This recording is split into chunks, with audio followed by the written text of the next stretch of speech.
Good afternoon. It's Monday, February 16th. I'm Laura Cornfield, and this is IBA News broadcasting from Jerusalem. We open with the news that Bayit Yehudi Minister Uri Orbach has passed away at the age of 54. Orbach died in Shaarei Tzedek Medical Center this morning from a severe blood disease. He was hospitalized in late January, just days after the party primaries. President Reuven Rivlin, Prime Minister Benjamin Netanyahu, and Bayit Yehudi Chairman Minister Naftali Bennett visited Orbach in hospital last night. He joined the Knesset in 2008, following an illustrious career in journalism.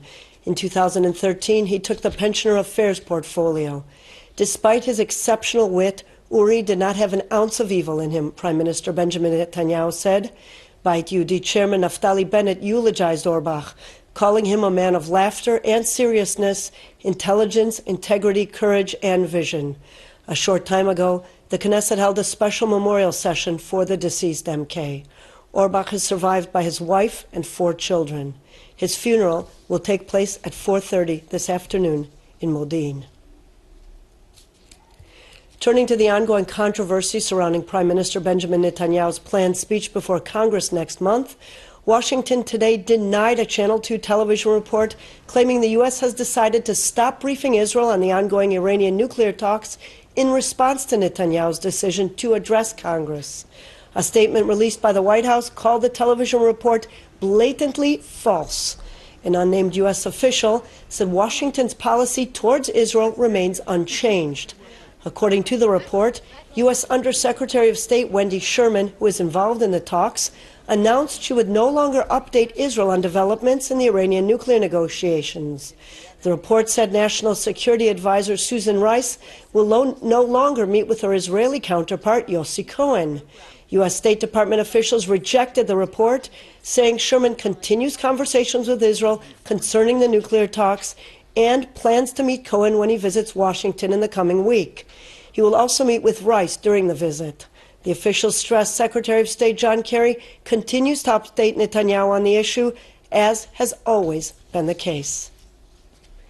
Gadi Eisenkot took over as the nation's 21st Chief of IDF General Staff today, stepping into the boots of Lieutenant General Benny Gantz. IBA's Ari O'Sullivan has more in this report. The big day started off with a ceremony at the Prime Minister's office where Eisenkot was promoted to the rank of Lieutenant General. Prime Minister Benjamin Netanyahu put the ranks on one epaulette and Defense Minister Moshe Ya'alon on the other.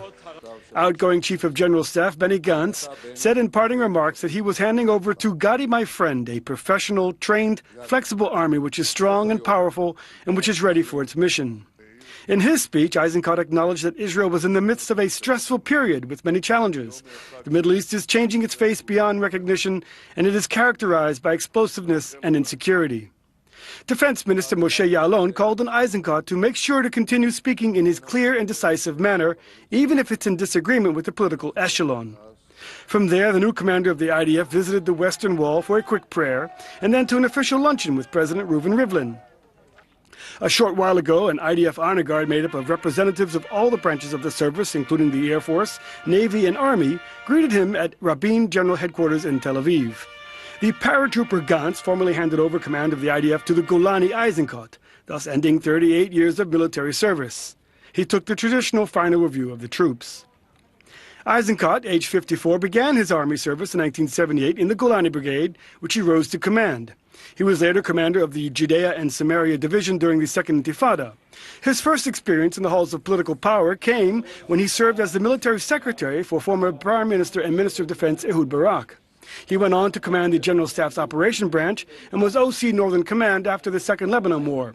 He has been Gantz's deputy since December 2012. This evening, the chunky Eisenkot is set to convene his first meeting of his General Staff, thus beginning his term as Israel's 21st Chief of General Staff, and many weighty challenges will be facing him. Ari O'Sullivan for IBA News. Newly appointed Chief of General Staff, Lieutenant General Gadi Eisenkot, will be facing some major challenges when he takes over. We get more from IBA's Ari O'Sullivan. The IDF in the Eisenkot era will change its face. Over the years, it is losing its character of a people's army, particularly when 1 out of every 2 draft-age youth are conscripted, Arabs and Haredim generally don't serve, and only 1 out of 3 released soldiers is called up for reserve duty. Still, this coming year, some 4,500 ultra-Orthodox youth are slated to be drafted, and 5,000 next year, most against their will. Not since the 73 Yom Kippur War has the IDF faced a multiple front war, but this coming year could see an escalation on the northern and southern borders. This will require more training and budget. The incoming Chief of General Staff will have to battle not just along the fronts, but also against the Treasury, which demands cuts to its fat and efficiency steps.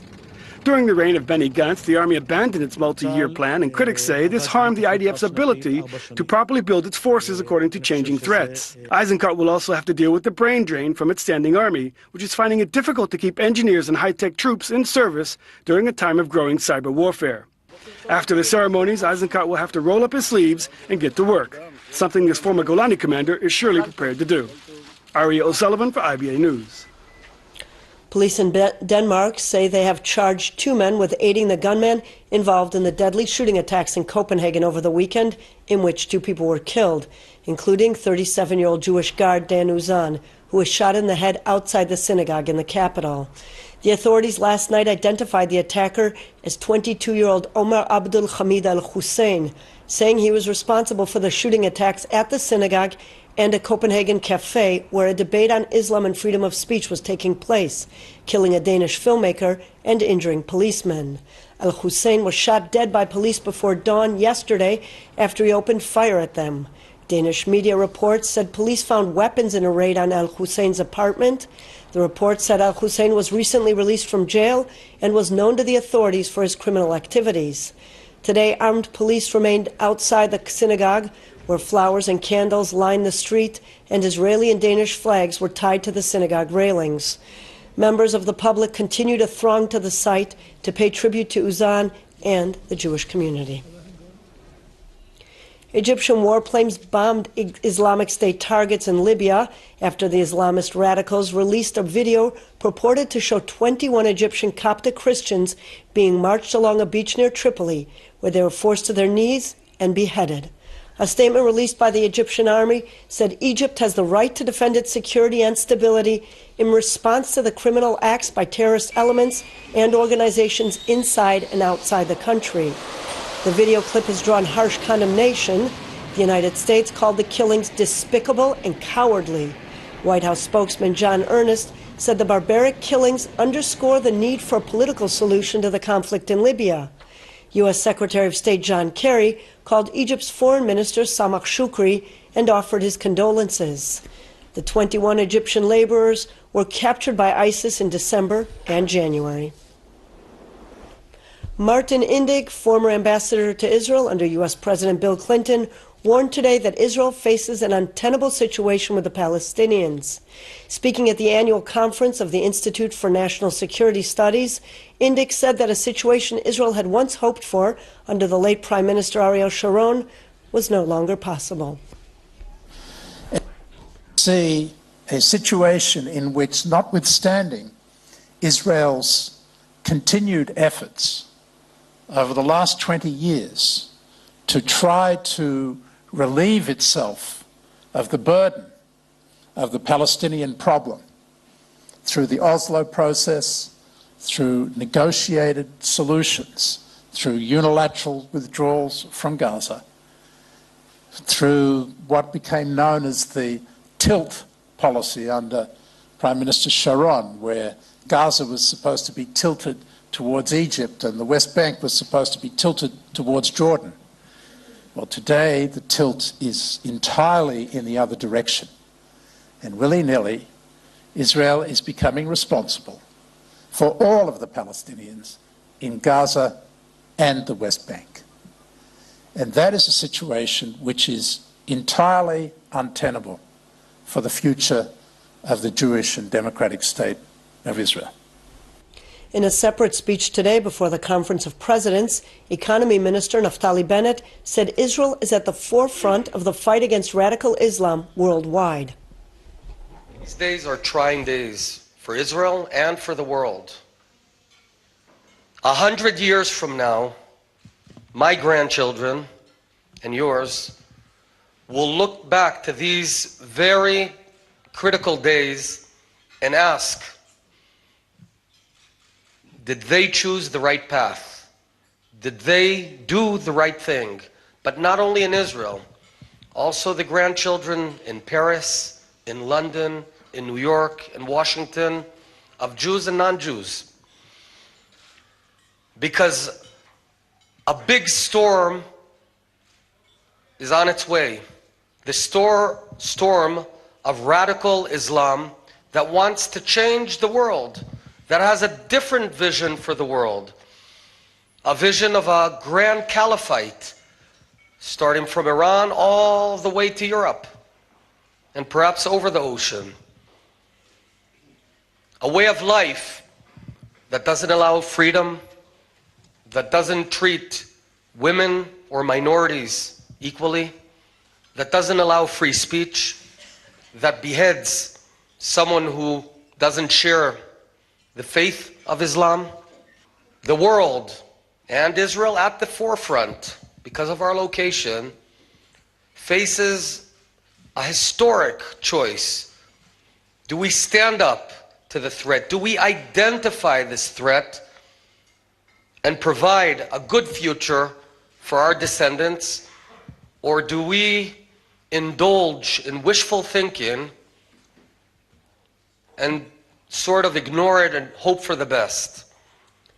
Turning to election news and a video comparing Europe to Nazi Germany and left-wing Israeli NGOs to collaborators has sent shockwaves throughout the country. And Prime Minister Benjamin Netanyahu is being warned against visiting Hebron. Here with more is Ali Wagalanter. Using traditional anti-Semitic imagery of gold coins and hook noses, a video produced by the grassroots Samaria Citizens Committee has targeted left-wing Israeli NGO groups for receiving millions of euros from Europe to smear Israel in the press. But politicians immediately linked the video to the election and its escalating negative rhetoric. Take a look. Herr Stürmer! Yes? The shoe is here. Let him in. בדיוק מה שביקשת. Good. מה עכשיו? תשיג לי משהו על ילדים.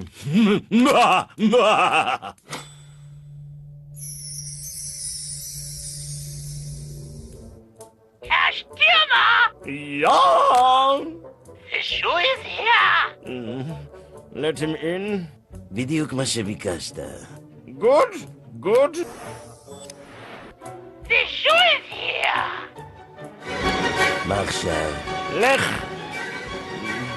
תטפל בעצמך.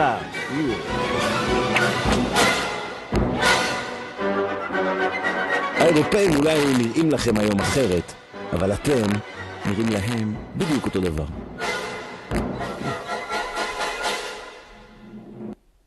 Left and right-wing politicians, including Prime Minister Benjamin Netanyahu, condemned the 2-minute animated video. Netanyahu said he opposed any comparison between individuals and organizations with Nazi Germany and condemned any such use for the purposes of the elections. Meretz party leader Zahava Galon called it ugly incitement produced by people so stricken with racial hatred that they have gone out of their minds. The Samaria Citizens Committee receives funding from the Samaria Regional Council, but the council, settler leaders, and right-wing politicians have all disavowed the video. In other election news, Hamas and Fatah have warned Prime Minister Netanyahu that a visit to the Cave of the Patriarchs in Hebron would escalate tensions. Hamas warned Netanyahu that the expected visit could have repercussions, saying, "We see it as a severe escalation over which the Palestinian people will not remain silent."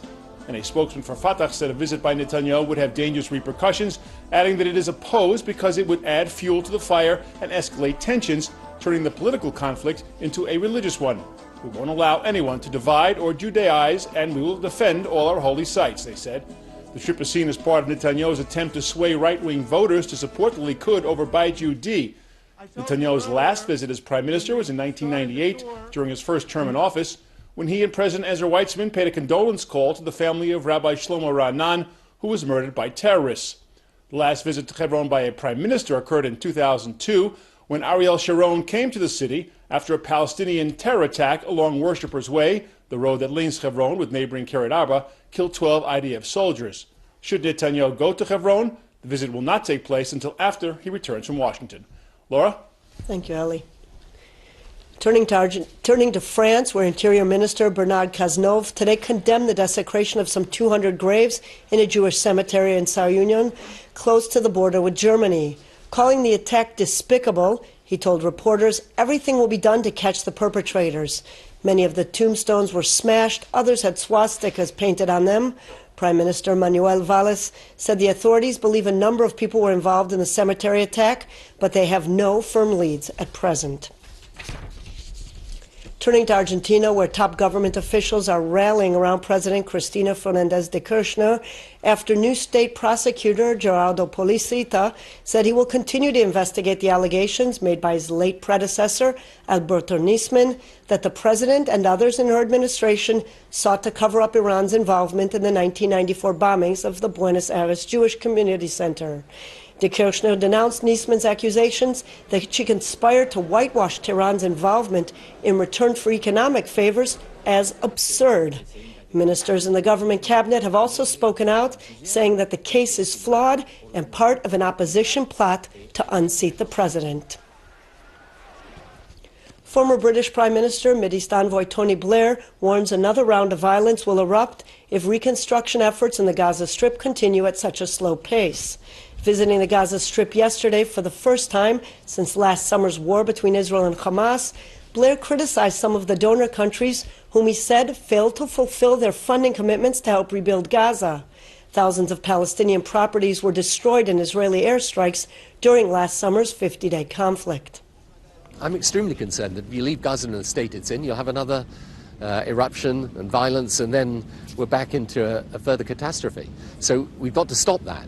And it's the politics that is getting in the way of the reconstruction. So whether it's the internal Palestinian political issue or Israel or the relationship with Egypt or the international community, we've all got a responsibility, if the right assurances are given, to make this thing work and to get the reconstruction moving and moving fast, to get a private sector back up on its feet again and give people some sense here that things are going to change. And we can start both with basic infrastructure and with the payment of the salaries. In more local news, a new railway station has opened in the southern town of Netivot. The train service will significantly shorten travel time between the south and center of the country, with the ride to Tel Aviv taking an hour and 5 minutes. Local residents will be permitted to travel from Netivot free of charge over the next 3 months, but will be required to pay the return ticket during that period. Located some 15 kilometers east of Gaza and south of Sderot, the new station at Netivot is part of the Transport Ministry's larger plan that includes opening a railway station at Ofakim by the end of the year. Last year, a new station opened in Sderot. And the new air traffic control tower at Ben Gurion International Airport was recently unveiled to the media. It stands at 100 meters tall and will oversee a new landing strip, the third at the airport. Experts from England are putting final touches on the year-and-a-half-long project, which has cost a total of 100 million shekels. The windows feature a panoramic view, offering an improved vision of the entire range of takeoffs and landings. The tower is considered one of the most modern and specialized in the world. It is expected to be up and running by Passover, making holiday travel easier and, by all accounts, safer. Meanwhile, the tourism sector has yet to recover from the crisis it experienced following last summer's conflict in Gaza, with a 16% drop in the number of visitors this past month compared to January of last year. According to data released by the Central Bureau of Statistics, the main reason for the decline in tourists is a total collapse of single-day visits to Israel to just 14,000 in January, representing a 71% drop from the same period last year. Those who come for just one day are generally Russian tourists on regional tours of Egypt or Turkey, and the economic crisis in Moscow is resulting in a sharp decline of those able to travel abroad. In local money matters, the shekel was down in foreign currency trading, while share prices were up on the Tel Aviv Stock Exchange. Here are the late afternoon numbers.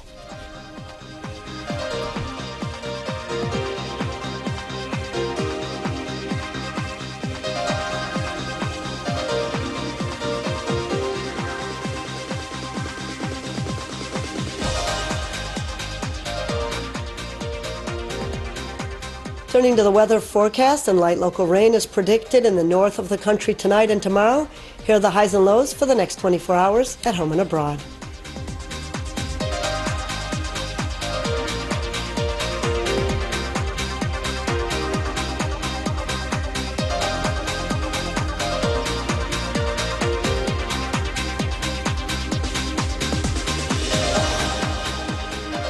And that's all for this newscast. Please join us again tomorrow at the same time for more breaking news from Israel and abroad. Until then, I'm Laura Cornfield, wishing you a great evening and shalom from Jerusalem.